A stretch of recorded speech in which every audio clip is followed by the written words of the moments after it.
Hi everyone, എല്ലാവർക്കും PSC MCQ സോണിൻ്റെ മറ്റൊരു PYQ ഡിസ്കഷനിലേക്ക് സ്വാഗതം.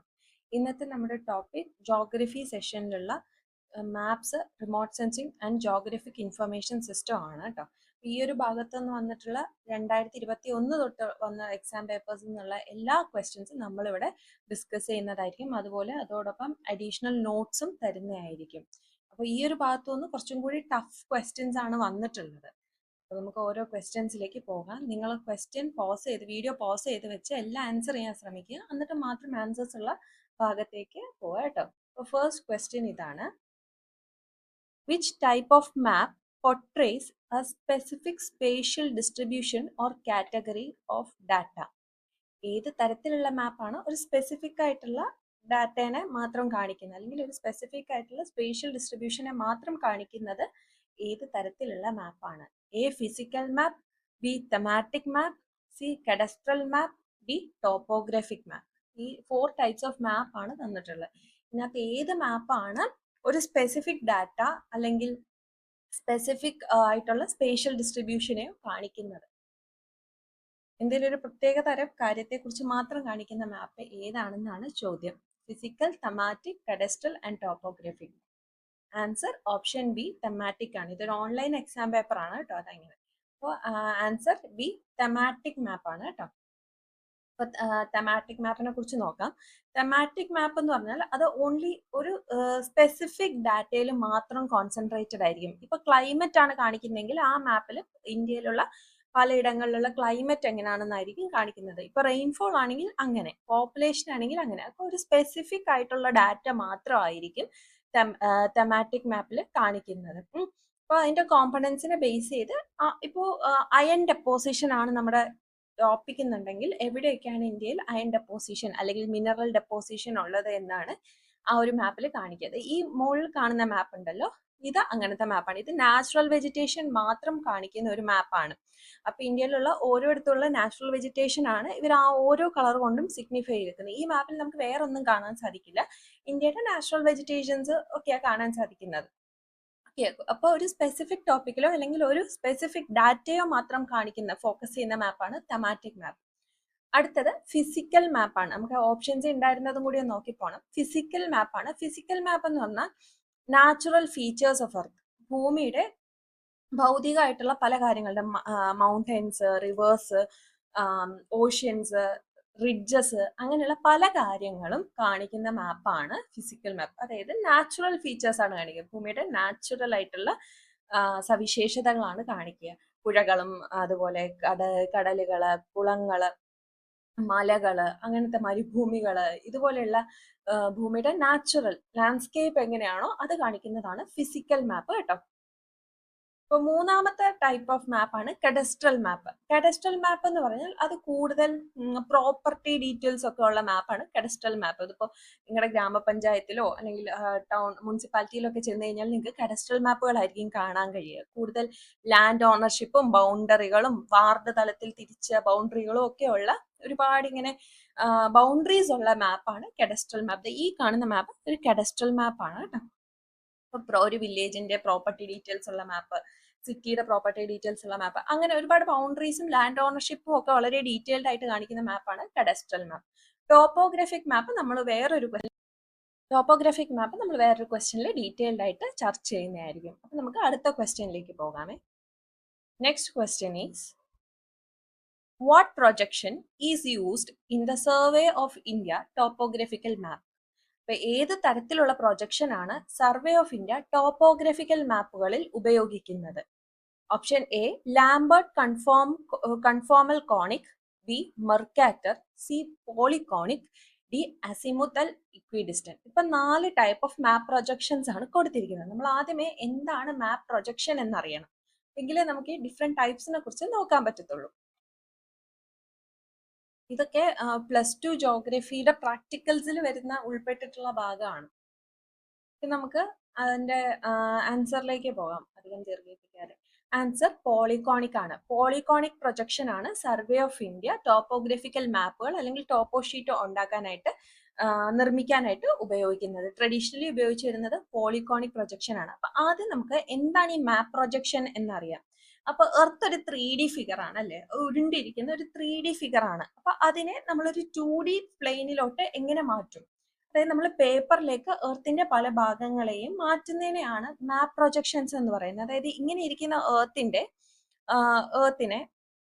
ഇങ്ങനെ ഇരിക്കുന്ന 3D ഏർത്തിനെ നമ്മൾ പേപ്പറിലേക്ക് മാറ്റുമ്പോൾ ഇങ്ങനെ പല രീതിയിലായിട്ട് വരും. അതിനുപയോഗിക്കുന്ന പല മെത്തേഡ്സ് ആണ് മാപ്പ് പ്രൊജക്ഷൻസ് എന്ന് പറയുന്നത്. ഓക്കെ, ഒരു മാപ്പിലേക്കോ അല്ലെങ്കിൽ സ്ക്രീനിലേക്കോ എർത്തിന്റെ ഏരിയാസിനെ കൺവേർട്ട് ചെയ്യുന്നതിനെയാണ് നമ്മൾ മാപ്പ് പ്രൊജക്ഷൻസ് എന്ന് പറയുന്നത്. ഇത് ചെയ്യാനായിട്ട് നമ്മൾ ഒരുപാട് രീതിയിലുള്ള പ്രൊജക്ഷൻസ് ഉണ്ട്. അപ്പൊ നമുക്ക് ജസ്റ്റ് ഈ ഓപ്ഷൻസിൽ കൊടുത്തിട്ടുള്ള പ്രൊജക്ഷൻസും എന്തുകൊണ്ട് പോളികോണിക് പ്രൊജക്ഷൻ ഉപയോഗിക്കുന്നു എന്നും കൂടി നോക്കാം. ആദ്യം Lambert conformal conic projection develop ചെയ്തത് ജൊഹാൻ എച്ച് ലാംബർട്ട് ആണ് 1772. ഇതെങ്ങനെയാണ് വർക്ക് ചെയ്യുന്നതെന്നൊന്ന് റഫായിട്ട് ഞാൻ പറഞ്ഞുതരാം. ഭൂമിയെ ഇത്തരത്തിലുള്ള ഒരു കോൺ കൊണ്ട് പൊതിയാന്ന് വിചാരിക്കുക, മൂടുകയാണെന്ന് വിചാരിക്കുക. അപ്പൊ ഈ മാപ്പ് ഈ കോണിന്റെ അകത്ത് ഭൂമിയുടെ ഈ കേർവ്ഡ് ഏരിയാസിന്റെ ഒക്കെ പ്രൊജക്ഷൻസ് വരും. ഇത് കുറച്ചുകൂടെ പ്രാക്ടിക്കൽ ആയിട്ട് മനസ്സിലാക്കേണ്ട കാര്യമാണ്. ഇങ്ങനെ ഒരു കോൺ കൊണ്ട് ഭൂമിയെ പൊതിയാണ്. അപ്പൊ ഭൂമിയുടെ ഈ കേർവ്ഡ് ഏരിയാസ് ഉണ്ടല്ലോ, ഈ കേർവ്ഡ് ഏരിയാസ് ഒക്കെ ഈ ഒരു പേപ്പറിനകത്ത് പ്രൊജക്റ്റഡ് ആവുക. നമ്മൾ വളരെ സ്മോൾ സ്കെയിലാണ് ഇപ്പൊ സംസാരിക്കുന്നത്. അപ്പൊ ആ ഒരു ഏരിയാസ് പ്രൊജക്റ്റഡ് ആവുകയും അത് കേർവ്ഡ് സർഫേസ് ഏരിയകളാണ് കൂടുതൽ ലാംബർട്ട് കൺഫോമൽ കോണിക് പ്രൊജക്ഷൻ കൊണ്ട് എടുക്കുന്നത്. അതായത് ഭൂമിയുടെ ഈ നടുഭാഗം ഉണ്ടല്ലോ, ഇവിടുത്തെ പ്രൊജക്ഷൻസ് ആണ് കുറച്ചും കൂടെ കറക്റ്റ് ആയിട്ട് നമുക്ക് കിട്ടുക. അതായത് മിഡ് ലാറ്റിറ്റ്യൂഡ് ഏരിയാസ് ആണ് നമുക്ക് കൂടുതൽ കിട്ടുക. US, അതുപോലെ ഏഷ്യയുടെ ചില ഭാഗങ്ങൾ, അങ്ങനെ ചില ഏരിയാസ് ആണ് കുറച്ച് അക്യൂറേറ്റ് ആയിട്ട് നമുക്ക് കിട്ടുന്നത്. അപ്പൊ ഭൂമിയുടെ ഒരു കേർവ്ഡ് സർഫേസ് ഏരിയ ഉണ്ടല്ലോ, അത് വെച്ചിട്ടാണ് Lambert conformal conic projection work ചെയ്യുന്നത്. കോണിക് മാപ്പ് പ്രൊജക്ഷൻ ആണെന്നൊന്ന് അറിഞ്ഞിരുന്നാൽ മതി. മർക്കാറ്റസ് പ്രൊജക്ഷൻ എന്താന്ന് നോക്കാം. മർക്കാറ്റ പ്രൊജക്ഷൻ ഒരു സിലിണ്ട്രിക്കൽ മാപ്പ് പ്രൊജക്ഷൻ ആണ്. ഇതെങ്ങനെയാന്ന് വെച്ചാൽ ഭൂമിക്ക് ചുറ്റും നമ്മളൊരു റെക്ടാങ്കുലർ പീസ് ഓഫ് പേപ്പർ എടുത്ത് അത് ഭൂമിക്ക് ചുറ്റും ഇങ്ങനെ റൗണ്ട് ചെയ്ത് വെക്കുകയാണ്. ഇത് ഭൂമിക്ക് ചുറ്റും നമ്മളിങ്ങനെ ഒരു പേപ്പർ റൗണ്ട് ചെയ്ത് വെക്കുന്നു. അപ്പോൾ ഭൂമിയുടെ കാര്യങ്ങളൊക്കെ ഈ ഒരു പേപ്പറിലേക്ക് പ്രൊജക്റ്റഡ് ആവുന്നുണ്ട്. പ്രൊജക്റ്റഡ് ആയി ഈ പേപ്പർ നിവർത്തുമ്പോൾ നമുക്ക് ഇങ്ങനെ ഒരു മാപ്പ് കിട്ടുന്നതാണ്. ഇതാണ് മെർക്കാറ്റ പ്രൊജക്ഷൻ. സിലിണ്ട്രിക്കൽ മാപ്പ് പ്രൊജക്ഷൻ ആണെന്ന് അറിഞ്ഞിരിക്കുക. ജെറാഡസ് മെർക്കാറ്റർ ആണ് മെർക്കാറ്റ പ്രൊജക്ഷൻ ഡെവലപ്പ് ചെയ്തെടുക്കുന്നത്. മറൈൻ നാവിഗേഷന് വേണ്ടിയിട്ടാണ് മെർക്കാറ്റ പ്രൊജക്ഷൻ ഉപയോഗിക്കുന്നത്. നമുക്ക് അടുത്ത പ്രൊജക്ഷൻ, ഈ ക്വസ്റ്റ്യൻ ആൻസർ ആയിട്ടുള്ള polyconic survey of India topographic sheet നിർമ്മിക്കാനായിട്ട് ഉപയോഗിക്കുന്ന പോളികോണിക് പ്രൊജക്ഷൻ ആണ്. പോളികോണിക് പ്രൊജക്ഷൻ അമേരിക്കൻ പോളികോണിക് എന്നും അറിയപ്പെടുന്നു. നമുക്ക് ഇത് എങ്ങനെ വർക്ക് ചെയ്യുന്നതെന്ന് നോക്കാം. അതായത് നമ്മുടെ പാരലൽസ് ഉണ്ടല്ലോ, ഈ പാരലൽസ് ആണ് ലാറ്റിറ്റ്യൂഡ്. ഈ ലാറ്റിറ്റ്യൂഡിനൊക്കെ നോൺ കോൺസെൻട്രിക് സർക്കിൾസ് ആയിട്ട് മാറ്റും. അതായത് ഇങ്ങനെ ആർക്ക് പോലെ, അതായത് ഭൂമിയെ ഈ ഒരു ഷേപ്പ് കണ്ടില്ലേ, ഈ ഒരു ഷേപ്പിലേക്ക് എടുക്കും. അതായത് പാരലൽസിനൊക്കെ ഇങ്ങനെ പരത്തി സെൻട്രൽ ആർക്കായിട്ട് എടുക്കുകയും ഇതിന്റെ ഇടയ്ക്ക് ഒരു സെൻട്രൽ മെറിഡിയൻ വരും. അത് മാത്രമാണ് ഒരു സ്ട്രെയിറ്റ് ലൈൻ ഉണ്ടാവുന്നത്. അപ്പോൾ ഫ്രെഡിനൻഡ് ഹാസ്ലർ ആണ് 1820 ഈ ഒരു പോളികോണിക് പ്രൊജക്ഷൻ ഡെവലപ്പ് ചെയ്തെടുക്കുന്നത്.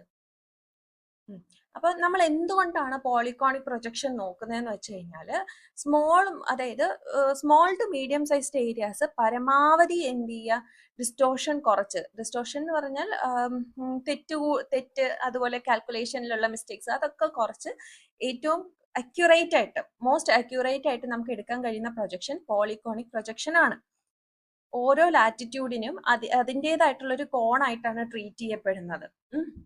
അപ്പൊ കുറച്ചുകൂടി റീജിയണൽ മാപ്പിങ്ങിൽ ഹൈലി അക്യൂറേറ്റ് ആയിട്ട് വരുന്നത് പോളികോണിക് ആണ്. അതുകൊണ്ടാണ് നമ്മൾ പോളികോണിക് ഉപയോഗിക്കുന്നത്. അതുപോലെ തന്നെ ഇന്ത്യക്കകത്താണെങ്കിൽ ഇഷ്ടംപോലെ ലാറ്റിറ്റ്യൂഡ്സും ലോജിറ്റ്യൂഡ്സും ഉണ്ട്. അതുകൊണ്ട് നമുക്ക് ഷേപ്സും ഏരിയാസും കുറച്ചും കൂടെ അക്യൂറേറ്റ്ലി ഈ പ്രൊജക്ഷൻ മൂലം ചെയ്തെടുക്കാൻ കഴിയും. അതുകൊണ്ടാണ് survey of India polyconic projection ഉപയോഗിക്കുന്നത്. പിന്നെ നമ്മൾ പറഞ്ഞ നാലാമത്തെ ഒരു പ്രൊജക്ഷനും കൂടി ഉണ്ടായിരുന്നു, അസിമുത്തൽ പ്രൊജക്ഷൻ. ഇത് projection of a globe into a plane. നമ്മൾ ഈ ഗ്ലോബിനെ മൊത്തത്തിൽ ഒരു പ്ലെയിനിലേക്ക്, അതായത് നമ്മൾ നമ്മുടെ ഏർത്തിന്റെ മോളിൽ നമ്മൾ താഴോട്ട് നോക്കുകയാണെങ്കിൽ നമുക്ക് എന്ത് കാണാൻ പറ്റുമോ അതിനൊരു പേപ്പറിലോട്ട് വരച്ചെടുക്കുന്നതാണ് അസിമുത്തൽ പ്രൊജക്ഷൻ. ഓക്കെ, അതാണ്. അപ്പൊ 4 പ്രൊജക്ഷൻസ് പഠിച്ചു. മാക്സിമം ഞാൻ പറ്റാവുന്ന രീതിയിൽ അത് എക്സ്പ്ലെയിൻ ചെയ്തിട്ടുണ്ട്. ഓക്കെ, നമുക്ക് അടുത്ത ക്വസ്റ്റ്യനിലേക്ക് മൂവ് ചെയ്യാം. The scientific discipline that deals with the measurement and representation of Earth. Option A, geodesy. Option B, cartography. Option C, GIS. Option D, photogrammetry. ഭൂമിയുടെ അളവുകളെയൊക്കെ കുറിച്ച് പഠിക്കുന്ന ശാസ്ത്രീയ ശാഖയാണ് ചോദിച്ചിരിക്കുന്നത്. ജിയോഡസി ആണോ, കാർട്ടോഗ്രഫി ആണോ, GIS ആണോ, ഫോട്ടോഗ്രാമെട്രി ആണോ? ആൻസറിലേക്ക് പോവാം. ആൻസർ ഓപ്ഷൻ എ ജിയോഡസി ആണ് കേട്ടോ. ആൻസർ ഓപ്ഷൻ എ ജിയോഡസി ആണ്. അപ്പോൾ ജിയോഡസി എന്ന് പറഞ്ഞാൽ ഭൂമിയിലെ പല കാര്യങ്ങളുടെയും പല ഫീച്ചേഴ്സിൻ്റെ ഒക്കെ കറക്റ്റ് പ്രിസൈസ് അളവുകളുമായിട്ട് ബന്ധപ്പെട്ടുള്ള ശാസ്ത്രീയ പഠന മേഖലയാണ് ജിയോഡസി. അതിൻ്റെ ഭൂമിയുടെ ജോമെട്രിക് ഷേപ്പ്, അതുപോലെ സ്പേസിലുള്ള ഭൂമിയുടെ ഓറിയന്റേഷൻ, അതിന്റെ ഗ്രാവിറ്റി ഫീൽഡ്, അങ്ങനെയുള്ള വളരെ കൃത്യമായിട്ടുള്ള അളവുകളെയും റെപ്രസെന്റേഷനെയും കുറിച്ച് പഠിക്കുന്ന സയന്റിഫിക് ഡിസിപ്ലിൻ ആണ് ജിയോഡസി. കാർട്ടോഗ്രഫി നിങ്ങൾക്ക് അറിയായിരിക്കും, മാപ്പ് ഉണ്ടാക്കുന്നതാണ്. മാപ്പ് ഉണ്ടാക്കുന്ന സ്റ്റഡീനെയും അതുപോലെ ആ ഒരു പ്രാക്ടീസിനെയും പറയുന്ന പേരാണ് കാർട്ടോഗ്രഫി. ജിയോഡസിയിൽ നിന്നുള്ള ഡാറ്റ ഒക്കെ ഉപയോഗിച്ചാണ് കാർട്ടോഗ്രഫിയിൽ മാപ്പുകൾ നിർമ്മിക്കുന്നത്. പിന്നെ നമ്മൾ വേറൊരാളെ കുറിച്ച് പഠിച്ചു, GIS അല്ലേ.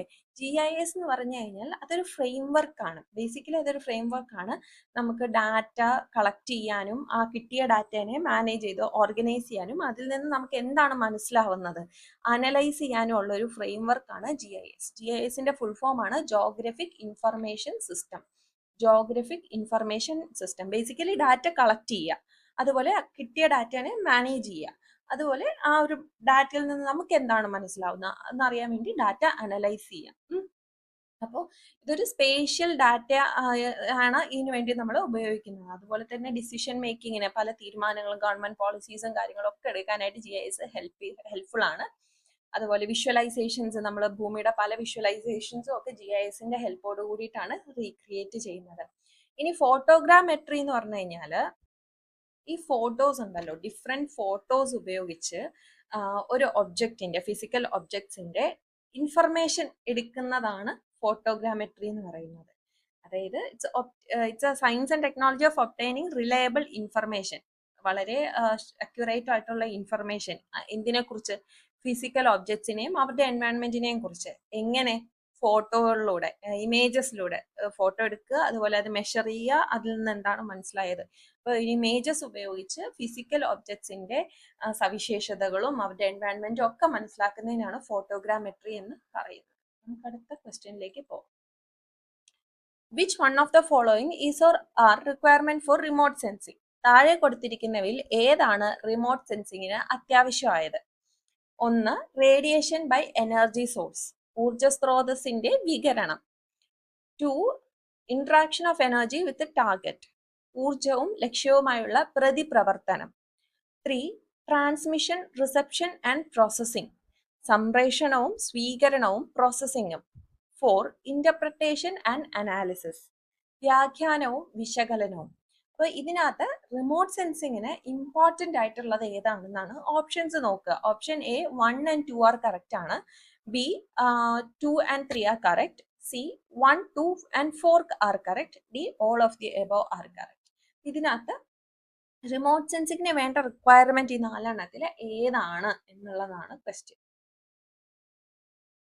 എന്താണ്? നമുക്കൊരു എനർജി സോഴ്സിൽ നിന്നുള്ള റേഡിയേഷൻ വേണമല്ലേ. റിമോട്ട് സെൻസിങ് അറിയാലോ, ദൂരെ ഒരു ഏരിയൽ, മുകളിൽ നിന്ന് നമ്മൾ അല്ലെങ്കിൽ ദൂരെ നിന്ന് നമ്മൾ ഒരു ഏരിയനെ മൊത്തത്തിൽ റെക്കോർഡ് ചെയ്യുന്നതാണ് റിമോട്ട് സെൻസിങ്. നമ്മൾ ഡയറക്റ്റ് ആയിട്ട് ഇതിൽ നിന്ന് ടച്ച് ചെയ്യാതെയോ ഡയറക്റ്റ് ആയിട്ട് അവിടെ വിസിറ്റ് ചെയ്യാതെ കുറച്ച് മാറി നിന്ന്, കുറച്ച് ഡിസ്റ്റൻസിൽ നിന്ന് എർത്തിന്റെ പല ഏരിയാസിന്റെയും ഇൻഫർമേഷൻ കളക്ട് ചെയ്യുന്ന ടെക്നിക്സ് ആണ് റിമോട്ട് സെൻസിങ്. അപ്പം ടെക്നിക്കാണ് റിമോട്ട് സെൻസിങ്. അപ്പം അത് നമ്മൾ സാറ്റലൈറ്റ് ഉപയോഗിച്ച് ചെയ്യാറുണ്ട്, ഡ്രോണുകൾ ഉപയോഗിച്ച് ചെയ്യാറുണ്ട്, എയർക്രാഫ്റ്റുകൾ ഉപയോഗിച്ച് ചെയ്യാറുണ്ട്. അപ്പൊ ദൂരെ നിന്ന് ഈ ഏരിയാസിന്റെ ഒക്കെ പിക്ചേഴ്സ് എടുക്കും, അതുപോലെ അതിൽ നിന്നുള്ള ഡാറ്റാസ് കളക്ട് ചെയ്യും. ഇതാണ് റിമോട്ട് സെൻസിങ്. അപ്പൊ ഇതിന് എന്തൊക്കെയാണ് വേണ്ടത്? 1. റേഡിയേഷൻ ബൈ എനർജി സോഴ്സ്, അത് വേണം. രണ്ടാമത്തത് interaction of energy with target, വേണ്ടേ? ആ ഒരു ടാർഗറ്റുമായിട്ട് ഇന്ററാക്ഷൻ ഓഫ് എനർജി ഉണ്ടെങ്കിൽ മാത്രമേ അവിടെ ചെന്നിട്ട് ആ സാധനം തിരിച്ചു വരത്തുള്ളൂ. അത് നമ്മൾ വേറെ ഒരു ടേം നമ്മൾ പിന്നീട് പഠിക്കും കേട്ടോ. അപ്പൊ ആ ഒരു ടേം, അപ്പൊ ഇത് interaction of energy with target ഉണ്ട്. അതുപോലെ transmission, reception and processing, data transmit ചെയ്യപ്പെടണം, അതുപോലെ വരുന്ന ഡാറ്റ നമുക്ക് എന്ത് ചെയ്യാൻ പറ്റണം? സ്വീകരിക്കാൻ പറ്റണം. അതുപോലെ ഡാറ്റയുടെ പ്രോസസ്സിംഗ് നടക്കണം. അതുപോലെ ഈ കിട്ടിയ ഡാറ്റയെ നമുക്ക് എന്ത് ചെയ്യണം? വ്യാഖ്യാനിക്കണം, അതിനെ വിശകലനം ചെയ്യണം, എന്നിട്ട് അതിനകത്തുള്ള ഡാറ്റയിൽ നിന്ന് നമുക്ക് റിസൾട്ട്സ് ഉണ്ടാക്കണം അല്ലെ. അപ്പൊ ഈ 4 കാര്യങ്ങളും റിമോട്ട് സെൻസിങ്ങിന്റെ വളരെ ഇമ്പോർട്ടൻ്റ് ആയിട്ടുള്ള റിക്വയർമെന്റ്സ് തന്നെയാണ്. നമുക്ക് ആൻസറിലേക്ക് നോക്കാം. അപ്പോൾ ഈ പ്രോസസ് ഓഫ് ഈ റിമോട്ട് സെൻസിങ് എന്ന് പറയുന്നതിന് ഒരുപാട് ക്രിട്ടിക്കൽ സ്റ്റേജസ് ഉണ്ട്.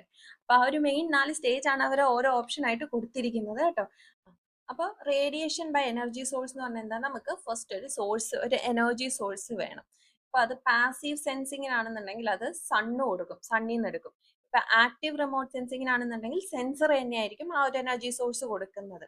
അപ്പോൾ ഒരു ഇലക്ട്രോമാഗ്നറ്റിക് എനർജി സോഴ്സ് ആർക്ക് പ്രൊവൈഡ് ചെയ്യണം, നമ്മുടെ ഇതിന് റിമോട്ട് സെൻസിങ് കോമ്പണന്റിന് കൊടുക്കണം.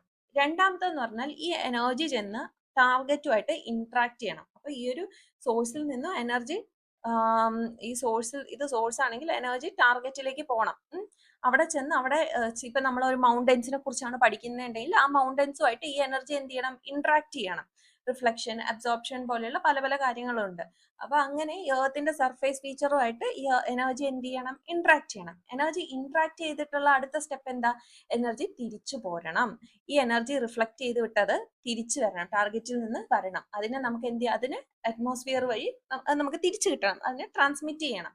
എന്നിട്ട് തിരിച്ച് നമ്മുടെ സെൻസർ എന്ത് ചെയ്യണം, അതിനെ റിസീവ് ചെയ്യണം. അതുപോലെ നമുക്കിപ്പോൾ ഒരു ഇമേജ് ഒക്കെയാണ് നമ്മൾ ഉണ്ടാക്കുന്നതെങ്കിൽ ആ ഒരു ഇമേജിന്റെ ഫോർമാറ്റിലേക്ക് നമുക്ക് കിട്ടണം. നമ്മുടെ ഇവിടെ നിന്ന് എനർജി അങ്ങോട്ട് പോകുന്നു, അവിടെ ടാർഗറ്റുമായിട്ട് ഇൻവോൾവ് ആവുന്നു, അത് കഴിഞ്ഞ് തിരിച്ച് വരുന്നു, സെൻസറിലേക്ക് തിരിച്ചു വന്ന് നമുക്ക് വേണ്ട റിസൾട്ട്, ഇപ്പൊ ഒരു ഇമേജ് ആണെന്നുണ്ടെങ്കിൽ അത് നമുക്ക് ഉണ്ടാവണം. പിന്നെ നമ്മൾ അടുത്ത സ്റ്റെപ്പ് എന്താ, ആ ഒരു ഇമേജിനെ ഇന്റർപ്രറ്റ് ചെയ്യുക, അതുപോലെ അനാലിസിസ് ചെയ്യുക, വിശകലനം ചെയ്യുകയും വ്യാഖ്യാനിക്കുകയും ചെയ്യുക.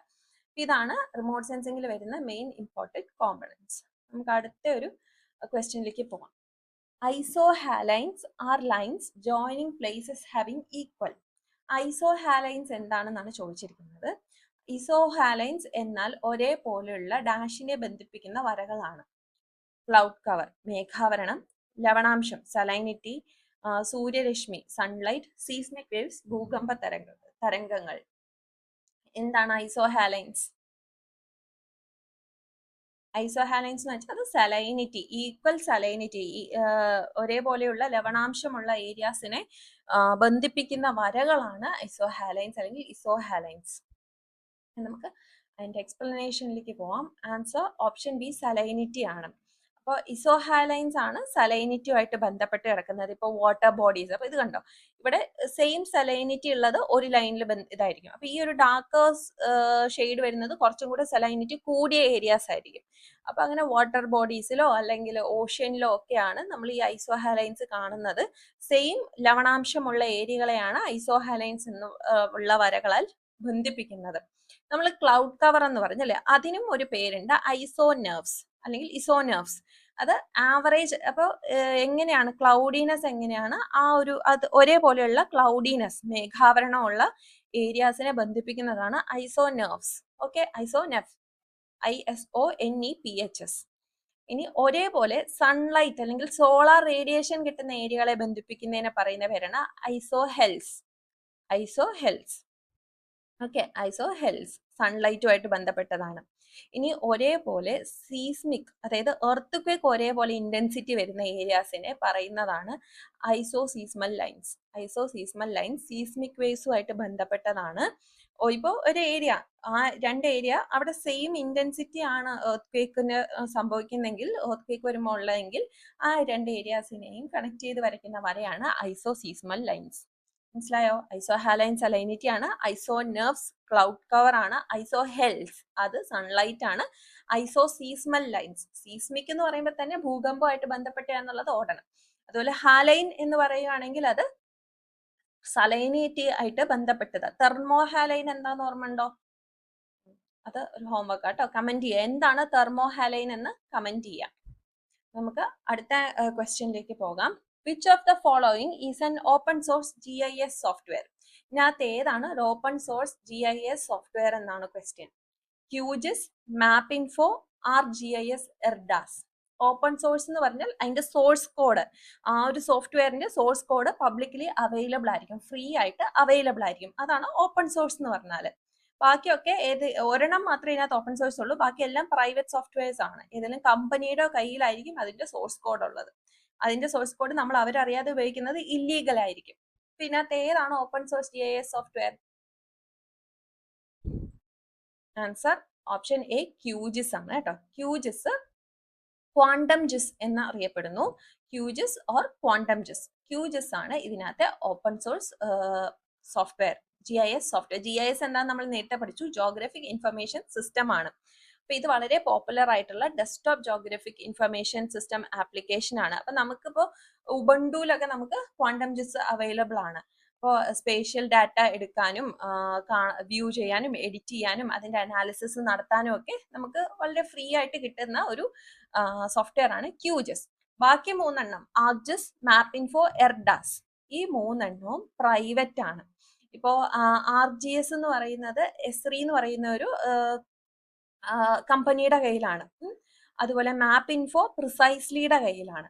എർഡാസ് ഹെക്സഗൺ ജിയോസ്പേഷ്യലിന്റെ കയ്യിലാണ്. അപ്പോൾ ഇതൊക്കെ പ്രൈവറ്റ് ആയിട്ടുള്ള സോഫ്റ്റ്വെയർസ് ആണ്. പ്രൊപ്രൈറ്ററി സോഫ്റ്റ്വെയർസ് എന്നാണ് അതിനെ പറയുന്നത്.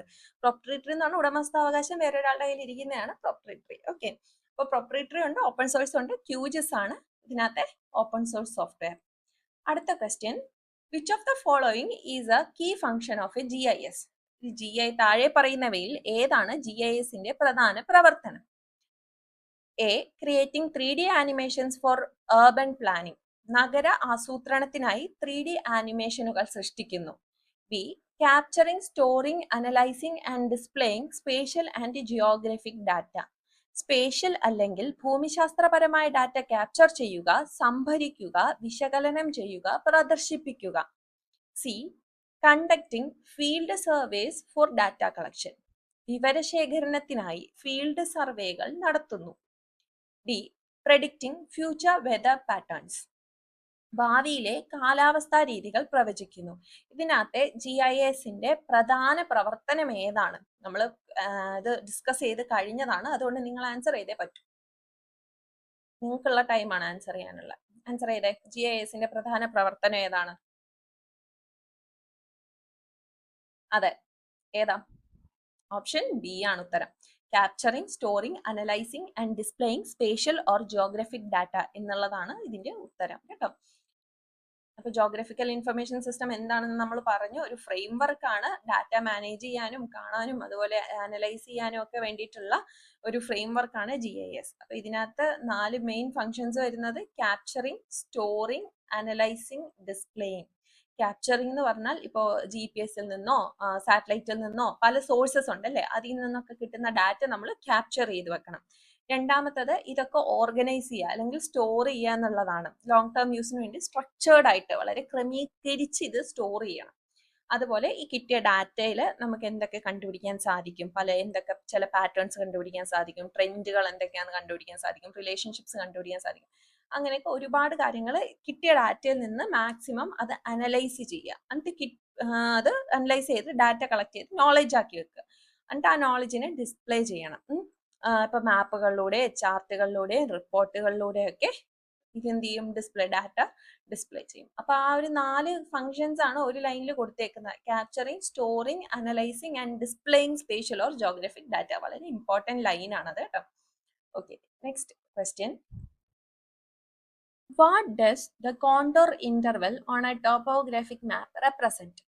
ഒരു ടോപ്പോഗ്രാഫിക് മാപ്പിലെ കോണ്ടൂർ ഇടവേള എന്തിനെ പ്രതിനിധീകരിക്കുന്നു? Option A, distance between 2 points on the map. ഭൂപടത്തിലെ 2 ബിന്ദുക്കൾക്കിടയിലുള്ള ദൂരം.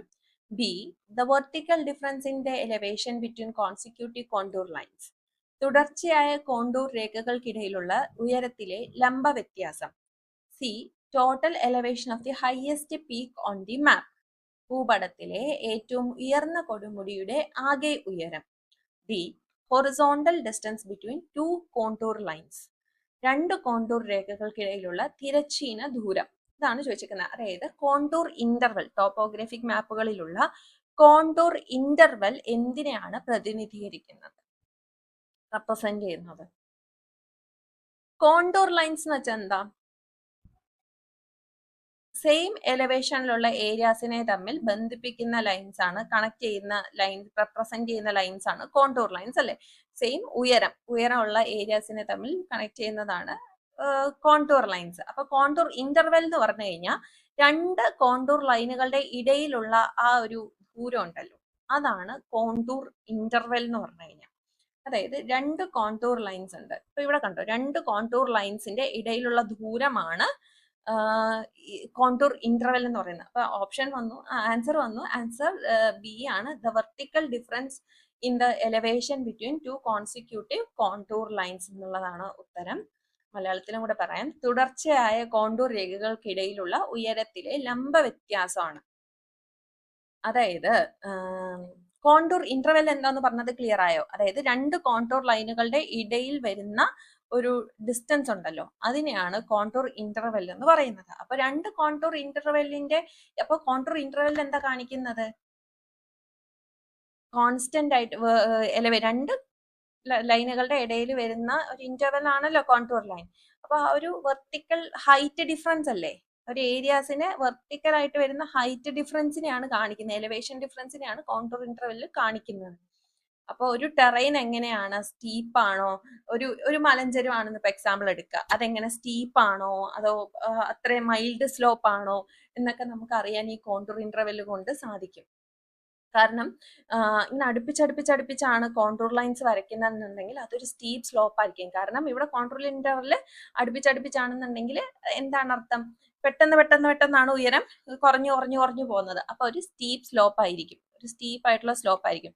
പക്ഷെ ഡിസ്റ്റന്റ് ആയിട്ടാണ് കോണ്ടൂർ ലൈൻസ് വരയ്ക്കുന്നതെന്നുണ്ടെങ്കിൽ അതിന്റെ സ്ലോപ്പ് എന്ന് പറയുന്നത് ഇച്ചിരി മൈൽഡ് ആയിട്ടുള്ള ഒരു സ്ലോപ്പ് ആയിരിക്കും. മനസ്സിലായോ? അപ്പൊ നമുക്ക് അങ്ങനെ ഒരു ഏരിയയുടെ ടെറൈൻ എങ്ങനെയാണ്, സ്ലോപ്പ് എങ്ങനെയാണ്, സ്റ്റീപ്നെസ് എങ്ങനെയാണെന്നൊക്കെ കോണ്ടൂർ ഇന്റർവെൽ വെച്ച് മനസ്സിലാക്കാനായിട്ട് സാധിക്കും. അപ്പോൾ ഹൊറിസോണ്ടൽ, രണ്ട് കോൺസിക്യൂട്ടീവ് കോണ്ടൂർ തമ്മിലുള്ള ഹൊറിസോണ്ടൽ ഡിഫറൻസിനെയാണ് നമ്മൾ ഇക്വീവലന്റ് എന്ന് പറയുന്നത് കേട്ടോ. മറ്റേത് വെർട്ടിക്കൽ ഡിഫറൻസ് ആണ് കോണ്ടൂർ ഇന്റർവെൽ എന്നുണ്ടെങ്കിൽ ഹൊറിസോണ്ടൽ ഡിഫറൻസിനെ പറയുന്നത് ഇക്വീവലന്റ് എന്നാണ്. അതായത് ഇവിടെ വേറൊരു കോണ്ടൂർ ലൈൻ ഉണ്ടെന്നിരിക്കട്ടെ, അപ്പൊ ഇവിടെ ഇതിന്റെ കോണ്ടൂർ ഇങ്ങനെ പാസ് ചെയ്യുന്നുണ്ടെങ്കിൽ ഈ ഒരു ഹൊറിസോണ്ടൽ ഡിഫറൻസ് ഉണ്ടല്ലോ, അതിനെയാണ് ഇക്വീവലന്റ് എന്ന് പറയുന്നത്. അപ്പോൾ കോണ്ടൂർ ലൈൻസ് എന്താണെന്ന് മനസ്സിലായല്ലോ. സെയിം എലിവേഷനുള്ള ഏരിയാസിനെ ജോയിൻ ചെയ്യുന്നതാണ് കോണ്ടൂർ ലൈൻസ്. കോണ്ടൂർ ഇന്റർവെൽ എന്ന് പറഞ്ഞാൽ രണ്ട് അടുപ്പിച്ചടുപ്പിച്ച് വരുന്ന കോണ്ടൂർ ലൈനുകളുടെ ഇടയിലുള്ള ഇടവേളയാണ് കോണ്ടൂർ ഇന്റർവെൽ എന്നുള്ളത്. ഇത് എന്തിനാണ് കാണിക്കുന്നത്? വെർട്ടിക്കൽ ഡിഫറൻസിനാണ്, ലംബ ദൂരത്തിനെയാണ് കാണിക്കുന്നത്. അപ്പൊ ക്ലോസ്ലി അടുപ്പിച്ചടുപ്പിച്ചുള്ള കോണ്ടൂർ ആണെങ്കിൽ അതൊരു സ്റ്റീപ്പ് സ്ലോപ്പ് ആയിരിക്കും. അതുപോലെ ഇച്ചിരി ദൂരെ വിട്ടുള്ള കോണ്ടൂർ ആണെന്നുണ്ടെങ്കിൽ അത് മൈൽഡ് സ്ലോപ്പും ആയിരിക്കും. ഓക്കെ, അപ്പോൾ അതുപോലെ നമ്മൾ ക്ലോസ്ഡ് കോണ്ടൂറും ഓപ്പൺ കോണ്ടൂറും ഒന്ന് നോക്കണം. ക്ലോസ്ഡ് കോണ്ടൂർ എന്ന് പറഞ്ഞു കഴിഞ്ഞാൽ ഇപ്പൊ ഒരു ലൂപ്പ് പോലെ, അതായത് ക്ലോസ്ഡ് ആയിരിക്കും. അപ്പൊ ഇത് നമ്മൾ കൂടുതൽ കാണുന്ന ഒരു ഹില്ല് അല്ലെങ്കിൽ പോണ്ടിലൊക്കെയാണ് ക്ലോസ്ഡ് കോണ്ടൂർ കാണുന്നത്. ഇപ്പൊ ഹില്ലിനാണെങ്കിൽ എന്താ, ഹില്ലിന് ഇങ്ങനെ നീളം കൂടിയല്ലേ പോകുന്നത്. അപ്പൊ ഇതിന്റെ കോണ്ടൂറിന്റെ ഹൈറ്റ് കൂടി വരുന്നുണ്ടോ? കൂടിയാണ്. പക്ഷെ പോണ്ടിന് എങ്ങനെയാണ്, ഇങ്ങനെ കുറഞ്ഞാണ് വരുന്നത്. അപ്പൊ അതുപോലെ 120, 115, 110 അങ്ങനെ കുറഞ്ഞു പോകും. അപ്പൊ കോണ്ടൂർ ലൈൻസ് കണ്ടാൽ നമുക്ക് മനസ്സിലാവും ആ ജോഗ്രഫിക്കൽ ഫീച്ചർ എന്താണെന്നുള്ളത് വരെ നമുക്ക് മനസ്സിലാവും. ഓക്കെ, നമുക്ക് അടുത്ത ക്വസ്റ്റ്യനിലേക്ക് പോകാം. Which of the following statement best describes a critical limitation of topographic maps in large scale disaster management planning? A. They provide precise elevation details but may not account for real-time changes in terrain due to natural disasters. B. They use standardized contour lines for elevation representation, making them unsuitable for differentiating between urban and rural landscapes. C.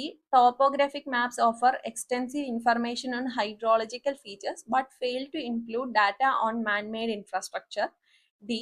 Since topographic maps are designed for static landform analysis, they cannot be used for infrastructure planning in urban environments. ഇതിന്റെ മലയാളം കൂടി ഒന്ന് വായിച്ചു തരാം. താഴെ പറയുന്ന പ്രസ്താവനകളിൽ ഏതാണ് വലിയ തോതിലുള്ള ദുരന്ത നിവാരണ ആസൂത്രണത്തിൽ ടോപ്പോഗ്രാഫിക് മാപ്പുകളുടെ ഒരു പ്രധാന പരിമിതിയെ ഏറ്റവും നന്നായി വിവരിക്കുന്നത്? എ. അവ കൃത്യമായ ഉയരത്തിന്റെ വിശദാംശങ്ങൾ നൽകുന്നു, എന്നാൽ പ്രകൃതി ദുരന്തങ്ങൾ കാരണം ഭൂപ്രദേശത്തുണ്ടാകുന്ന തത്സമയ മാറ്റങ്ങൾ കണക്കിലെടുക്കാൻ അവയ്ക്ക് കഴിഞ്ഞേക്കില്ല. ബി. അവ ഉയരം ചിത്രീകരിക്കുന്നതിന് സ്റ്റാൻഡേർഡ് കോണ്ടൂർ ലൈനുകൾ ഉപയോഗിക്കുന്നു. ഇത് നഗര ഗ്രാമീണ ഭൂപ്രകൃതികളെ വേർതിരിച്ചറിയാൻ അനുയോജ്യമല്ലാതാക്കുന്നു. സി. ടോപ്പോഗ്രാഫിക് മാപ്പുകൾ ജലശാസ്ത്രപരമായ സവിശേഷതകളെക്കുറിച്ച് വിപുലമായ വിവരങ്ങൾ നൽകുന്നു. എന്നാൽ മനുഷ്യനിർമ്മിത അടിസ്ഥാന സൗകര്യങ്ങളെക്കുറിച്ചുള്ള വിവരങ്ങൾ ഉൾപ്പെടുത്തുന്നതിൽ പരാജയപ്പെടുന്നു. ഡി. ടോപ്പോഗ്രാഫിക് മാപ്പുകൾ സ്ഥിരമായ ഭൂപ്രദേശ വിശകലനത്തിനായി രൂപകൽപ്പന ചെയ്തിട്ടുള്ളതിനാൽ നഗരപ്രദേശങ്ങളിലെ അടിസ്ഥാന സൗകര്യ ആസൂത്രണത്തിന് അവ ഉപയോഗിക്കാൻ കഴിയില്ല. ഇവയൊക്കെയാണ് ഇതിന്റെ ഓപ്ഷൻസ്. ഇതിനകത്ത് നമ്മൾ ഏതാണ് ഏറ്റവും നന്നായിട്ട് ടോപ്പോഗ്രാഫിക് മാപ്പിന്റെ ഒരു ലിമിറ്റേഷനെ പറയുന്നത്? ടോപ്പോഗ്രാഫിക് മാപ്പുകൾ എന്തിനാണ് ഉപയോഗിക്കുന്നത്? ഇതിന്റെ ആൻസർ വരുന്നത് ഓപ്ഷൻ എ ആണ് കേട്ടോ. അവ കൃത്യമായ ഉയരത്തിന്റെ വിശദാംശങ്ങൾ നൽകുന്നു. എന്നാൽ പ്രകൃതി ദുരന്തങ്ങൾ കാരണം ഉണ്ടാവുന്ന മാറ്റങ്ങൾ, ജോഗ്രഫിയിൽ വരുന്ന മാറ്റങ്ങൾ ചിലപ്പോൾ കണക്കിലെടുക്കാൻ പറ്റില്ല എന്നുള്ളത്. ഈ ടോപ്പോഗ്രാഫിക് മാപ്പുകളിനകത്ത് എർത്തിന്റെ വളരെ ഡീറ്റെയിൽഡ് ആയിട്ടുള്ള ഫീച്ചേഴ്സും ഷേപ്പും കാര്യങ്ങളും ഒക്കെ ടോപ്പോഗ്രാഫിക് മാപ്പിനകത്ത് കാണാനായിട്ട് സാധിക്കും. ഇപ്പൊ നാച്ചുറൽ ഫീച്ചേഴ്സ് കാണാൻ സാധിക്കും, ഹിൽസ്, വാലീസ്, ഫോറസ്റ്റുകളൊക്കെ കാണാൻ സാധിക്കും. അതുപോലെ തന്നെ ഹ്യൂമൻ ഫീച്ചേഴ്സും ടോപ്പോഗ്രാഫിക് മാപ്പുകളിൽ കാണാനായിട്ട് സാധിക്കും. റോഡ്സ്, ബിൽഡിങ്സ്, സെറ്റിൽമെന്റ്, അതുപോലെ ഒരു ഏരിയയുടെ ഹൈറ്റ്, സ്ലോപ്പ്, റിലീഫ്സ്. അപ്പൊ ഇങ്ങനെ പല കാര്യങ്ങളും എന്ത് ചെയ്യാൻ, എങ്ങനെയാണ് ഒരു actually what is on the land and how the land looks എന്ന് ടോപ്പോഗ്രാഫിക് മാപ്പുകൾ നമുക്ക് കറക്റ്റ് ആയിട്ട് കാണാനായിട്ട് സാധിക്കും.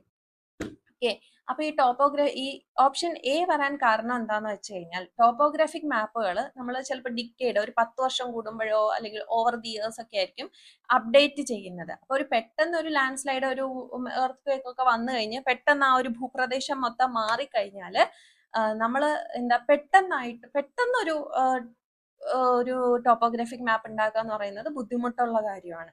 അപ്പോഴും നമ്മൾ പ്രീ എക്സിസ്റ്റിംഗ് മാപ്പ് ആയിരിക്കും ഉപയോഗിക്കുന്നത്. അത് ഇൻഅക്യുറേറ്റ് ആയിരിക്കും. പെട്ടെന്ന് നമുക്ക് ഇപ്പോൾ ഒരു മലയിടിച്ചിൽ ഉണ്ടായ ആ ഒരു ഏരിയയുടെ ഭൂപ്രദേശം മൊത്തം മാറി.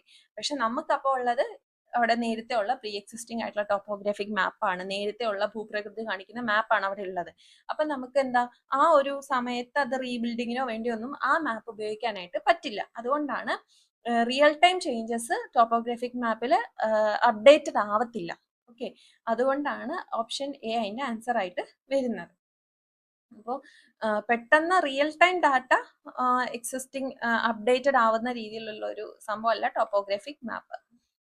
അതുകൊണ്ടാണ് ഓപ്ഷൻ എ തെറ്റ് വരുന്നത്. അപ്പൊ നമുക്ക് ഫിസിക്കൽ മാപ്പുകൾ എന്താന്ന് നമ്മൾ പഠിച്ചല്ലേ, ഫിസിക്കൽ ഫീച്ചേഴ്സ് കാണിക്കുന്നതാണ് ഫിസിക്കൽ മാപ്പ്.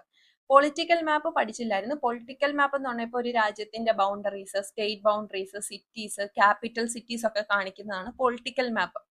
തെമാറ്റിക് മാപ്പ് പഠിച്ചു, എന്താ ഒരു സ്പെസിഫിക് ഡാറ്റ, ഒരു ഡാറ്റയിൽ മാത്രം ഫോക്കസ് ചെയ്ത് നിൽക്കുന്നതാണ് തെമാറ്റിക് മാപ്സ്. ടോപ്പോഗ്രാഫിക് മാപ്പ് നമ്മൾ പഠിച്ചു, ഒരു ഏരിയയുടെ എലവേഷൻ, ലാൻഡ് ഫോം, കോണ്ടൂർ ലൈനുകളൊക്കെ വെച്ച് കാണിക്കുന്നതാണ് ടോപ്പോഗ്രാഫിക് മാപ്പ്. ക്ലൈമറ്റിക് എക്കണോമിക് മാപ്പ് എന്ന് പറയുമ്പം ഇപ്പൊ ഒരു ആ ഒരു ഏരിയ, അവിടുത്തെ വെതർ എങ്ങനെയാണ്, റിസോഴ്സസ്, ഇൻഡസ്ട്രീസ്, അതായത് ഒരു തെമാറ്റിക് മാപ്പിന്റെ വേറൊരു വേർഷനാണ് ക്ലൈമറ്റിക് ആൻഡ് എക്കണോമിക് മാപ്പ് എന്ന് പറയുന്നത്. ഓക്കെ, ബാക്കിയുള്ള 3 ഓപ്ഷൻസ് ഉണ്ട്. അതെന്തുകൊണ്ട് നമുക്ക് റെഡി ആയില്ല ഈ ഒരു ക്വസ്റ്റ്യൻ എന്നുള്ള ആൻസർ ആയിട്ട് വന്നില്ല എന്നുള്ളതിന്റെ കാരണം unsuitable four urban versus rural എന്നാണ്.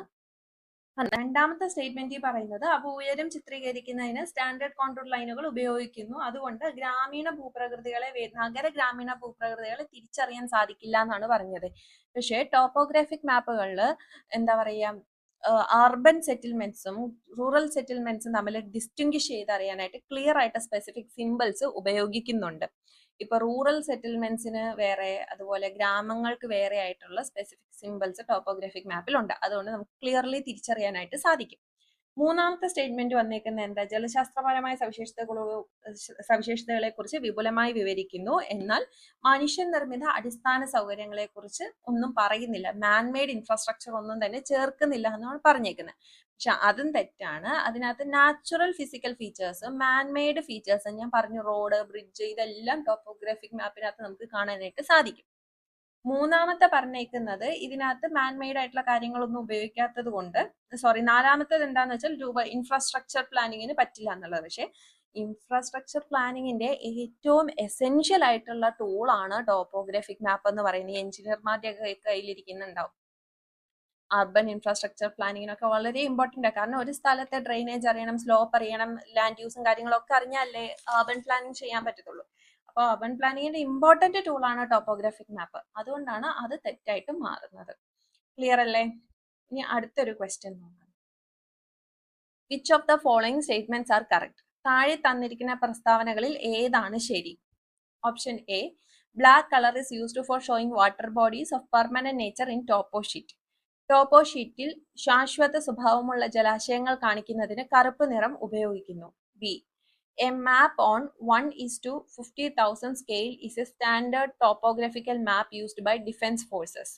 1:50,000 സ്കെയിലിലുള്ള ഒരു ഭൂപടം പ്രതിരോധ സേനകൾ ഉപയോഗിക്കുന്ന ഒരു നിലവാരമുള്ള ടോപ്പോഗ്രഫിക്കൽ മാപ്പാണ്. C, the land features are represented on topo sheet with the help of symbols known as conventional signs. പരമ്പരാഗത ചിഹ്നങ്ങൾ എന്നറിയപ്പെടുന്ന ചിഹ്നങ്ങളുടെ സഹായത്തോടെ ഭൂപ്രകൃതിയുടെ സവിശേഷതകൾ ടോപ്പോ ഷീറ്റിൽ പ്രതിനിധീകരിക്കുന്നു. D, the scale of topo sheet varies from 1:250,000 to 1,25,000. ടോപ്പോ ഷീറ്റിന്റെ സ്കെയിലിൽ 1:250,000 മുതൽ 1:25,000 വരെ വ്യത്യാസപ്പെടുന്നു. ഇതിനകത്ത് ഓപ്ഷൻസ് നോക്കുക കേട്ടോ. ഓപ്ഷൻസ് നോക്കിയിട്ട് ഇതിന്റെ ആൻസേഴ്സ് ഏത് കറക്റ്റ് സ്റ്റേറ്റ്മെന്റ്സ് ആണ് ചോദിച്ചേക്കുന്നത്. ഇതെങ്ങനെ സോൾവ് ചെയ്യാം?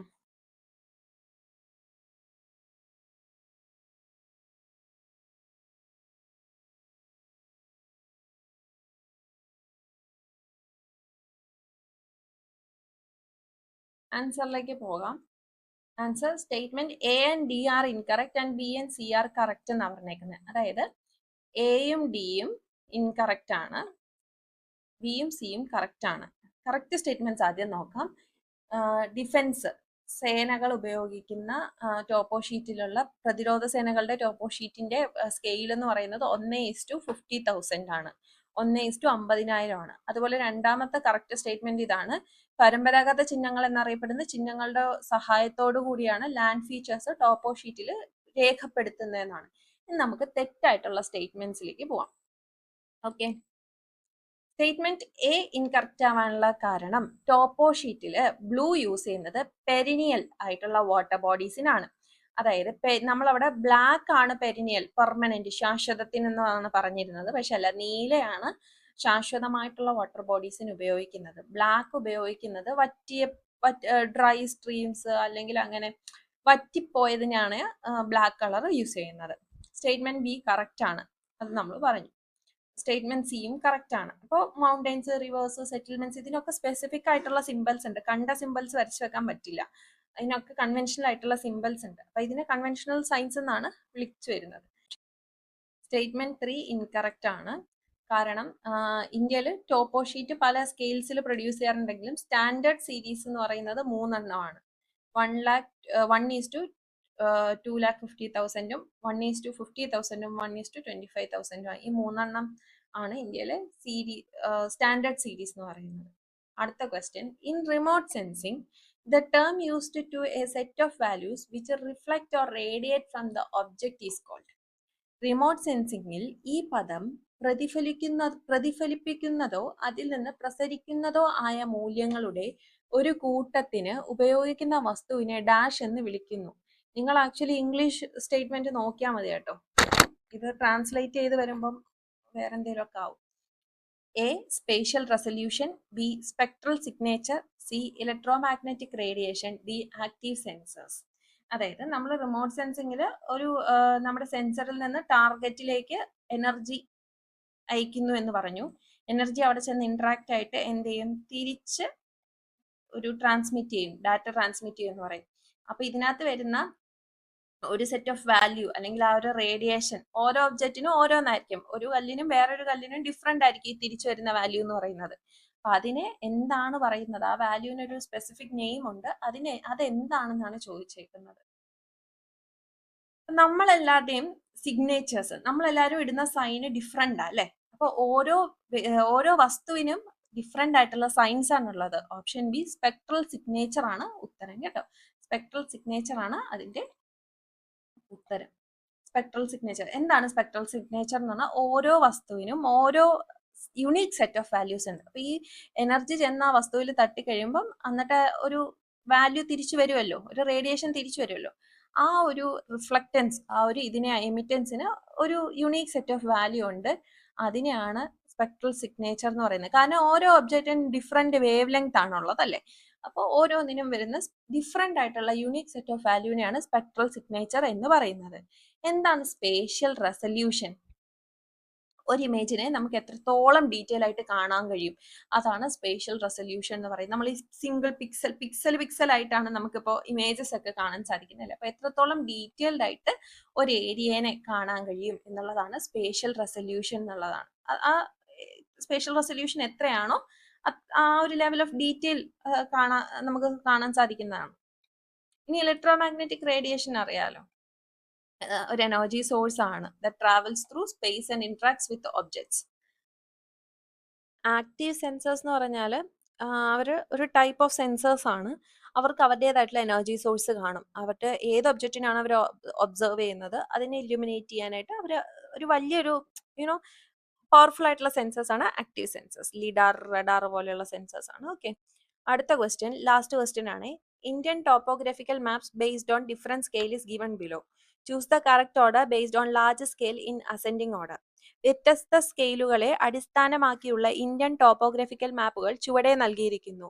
ആരോഹണ ക്രമത്തിൽ വലിയ സ്കെയിലിനെ അടിസ്ഥാനമാക്കി ശരിയായ ക്രമം തിരഞ്ഞെടുക്കുക. Option A million sheet, quadrant sheet, 15-minute sheet, degree sheet. B million sheet, degree sheet, quadrant sheet, 15-minute sheet. C million sheet, 15-minute sheet, degree sheet, quadrant sheet. D million sheet, quadrant sheet, degree sheet, 15-minute sheet. ഇതിനകത്ത് ascending ഓർഡറിലാണ് പറഞ്ഞേക്കുന്നത് കേട്ടോ. നമുക്ക് ആൻസറിലേക്ക് പോയാലോ? Answer നോക്കാം. Answer option B ആണ്. Million sheet, അത് കഴിഞ്ഞാൽ degree sheet, അത് കഴിഞ്ഞാൽ quadrant sheet, then 15-minute sheet. Million sheet, degree sheet, quadrant sheet, 15-minute sheet. ഇത്രയും ക്വസ്റ്റ്യൻസ് ആണ്. ഓൾമോസ്റ്റ് ഒരു 10+ ക്വസ്റ്റ്യൻസ് നമ്മൾ ഈ ഒരു സെഷനിലൂടെ സോൾവ് ചെയ്തിട്ടുണ്ട്. ഇത് കുറച്ചൊന്ന് കോംപ്ലിക്കേറ്റഡ് ഏരിയ ആണ് പഠിക്കാനാണെങ്കിലും. അപ്പോൾ നിങ്ങൾക്ക് ഈ ഒരു ക്ലാസ് ഉപയോഗപ്പെട്ടിട്ടുണ്ടെങ്കിൽ നിങ്ങൾ തീർച്ചയായും ഒന്ന് സബ്സ്ക്രൈബ് ചെയ്യുന്ന പരിഗണിക്കുക. അതുപോലെ തന്നെ ലൈക്ക് ചെയ്യുക, കമൻറ്റ് ചെയ്യുക, ഷെയർ ചെയ്യുക. ഇതിൻ്റെ നോട്ട്സ് നമ്മുടെ ടെലിഗ്രാം ചാനലിൽ അപ്ഡേറ്റ് ചെയ്യുന്നതായിരിക്കും. ടെലിഗ്രാം ചാനലിൻ്റെ ലിങ്ക് ഡിസ്ക്രിപ്ഷൻ ബോക്സിൽ ഉണ്ടായിരുന്നതായിരിക്കും. അതുപോലെ നമ്മൾ ഒരുപാട് PYQ ഡിസ്കഷൻസ് നമ്മുടെ ചാനലിൽ ചെയ്തിട്ടുണ്ട്. അതിൻ്റെയൊക്കെ ലിങ്ക് ഡിസ്ക്രിപ്ഷൻ ബോക്സിൽ അവൈലബിൾ ആയിരിക്കും. So thank you guys.